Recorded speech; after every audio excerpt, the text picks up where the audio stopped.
Hello everyone, welcome back to this channel. In this video, we will solve question number 3 of exercise 5.3. Find the A part, probability of the pointer stopping on D. So किसी भी event की probability निकालने का ये formula होता है. यहाँ पर जो D लिखा है मैंने ब्रैकेट में, ये स्टैंड करता है कि आप कौन सी इवेंट की probability निकाल रहे हो. So यहाँ पर हम probability फाइंड कर रहे हैं of the pointer stopping at D.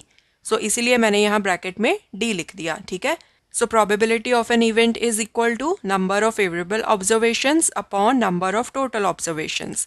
अब इस व्हील में देखो टोटल कितने सेक्शंस बने हुए हैं, 5 सेक्शंस, 1 2 3 4 एंड 5. सो अगर आप इस व्हील को स्पिन करोगे तो ये वाला जो पॉइंटर है ये इन पांचों सेक्शंस में से किसी एक सेक्शन पर पॉइंट करेगा. तो टोटल कितनी ऑब्जर्वेशंस आ गई आपके पास, 5. ठीक है, या तो ये बी पर पॉइंट करेगा या सी पर या डी पर या फिर इस ए पर पॉइंट करेगा या फिर इस ए पर. ठीक है जी. फेवरेबल ऑब्जर्वेशंस कितनी है हमारे पास, फेवरेबल ऑब्जर्वेशन है सिर्फ एक ही ऐसा सेक्शन है इस व्हील के ऊपर जिस पर लिखा हुआ है डी. ठीक है, सो अगर तो पॉइंटर इस सेक्शन पर पॉइंट करेगा तो वो आ जाएगी हमारी फेवरेबल ऑब्जर्वेशन. ठीक है, so number of favorable observations is 1. so probability क्या आ गई, 1/5.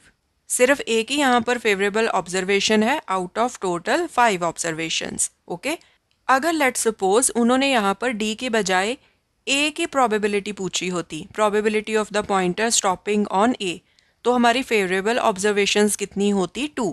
क्योंकि यहाँ पर हमारे पास 2 ऐसे sections हैं जिन पर A लिखा हुआ है. ठीक है, तो फेवरेबल ऑब्जर्वेशंस का काउंट आ जाता 2, टोटल ऑब्जर्वेशंस तो सेम ही रहेंगी.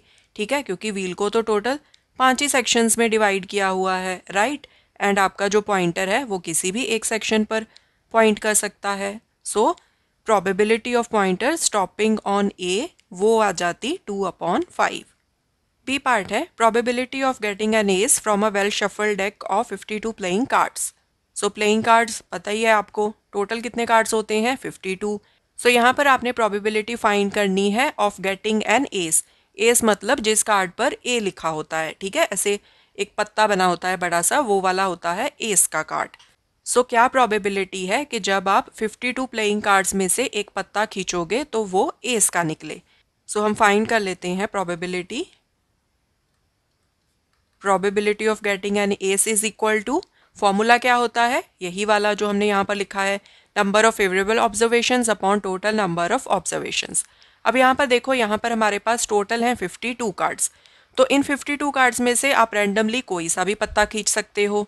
सो टोटल कितनी ऑब्जर्वेशंस आ गई, 52. ठीक है, अब हमें पता है कि प्लेइंग कार्ड्स में 13 कार्ड्स के 4 सेट होते हैं, diamonds, clubs, hearts and spades. And in चारों सेट्स में एक एक कार्ड होता है एस का. तो टोटल कितने कार्ड्स हो गए एस के, 4. तो फेवरेबल ऑब्जर्वेशंस का काउंट क्या आ जाएगा, 4.